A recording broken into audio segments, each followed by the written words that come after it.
দেখেছেন কিরকম প্রতিহিংসা জঙ্গিপুর শামসেরগঞ্জ ধুলিয়ানে।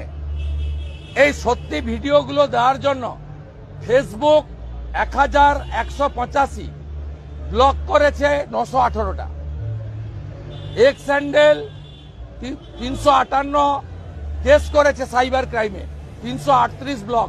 দেখুন কিভাবে রাজ্য সরকার হিন্দু নিধন, হিন্দু বাড়ি জ্বালানো, হিন্দুদের উপর অত্যাচার সোশ্যাল মিডিয়াতে দিচ্ছে না।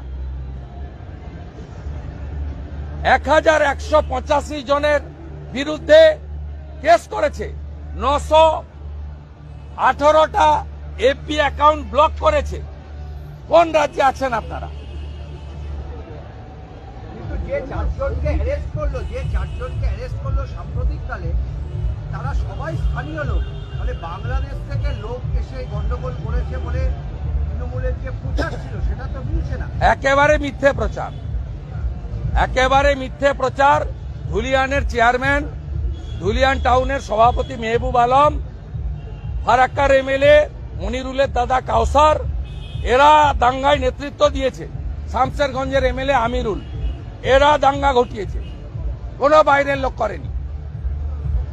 আর সুরেন্দ্রদা, দেখা যাচ্ছে যে চাকরি হারারা তারা পথে রয়েছেন, আবার মুখ্যমন্ত্রী শালবনীতে গিয়ে চাকরির প্রতিশ্রুতির কথা বলছেন, প্রচুর চাকরি হবে। আরে মুখ্যমন্ত্রী বলছেন, আমি তো অবাক, ওটা আমার জেলা, মানে প্রশাসনিক বিভক্ত, অবিভক্ত মেদিনীপুর। বলছে 2,15,000 লোককে এমএসএমইতে কাজ দিয়েছে পশ্চিম মেদিনীপুরে। চিটিংবাজ, মিথ্যাবাদী চিটিংবাজ মুখ্যমন্ত্রী। বলছে আসানসোলে সেল, অশোকনগরে তেল। বলছে অশোকনগরে ভা কিচ্ছু নেই, ল্যান্ড অ্যাকুইজিশন হয়নি ওএনজিসিতে, আর সেলের আধুনিকীকরণ কেন্দ্র সরকার করবে। বলছে আবার আজকে বলেছে অনেকদিন চেপেছিল তাজপুরে নাকি পোর্ট হচ্ছে। তা আপনি তো দীঘা যাবেন, 4 দিন থাকবেন, তাজপুরের পোর্টটা একবার দেখে আসবেন কেমন কাজ চলছে।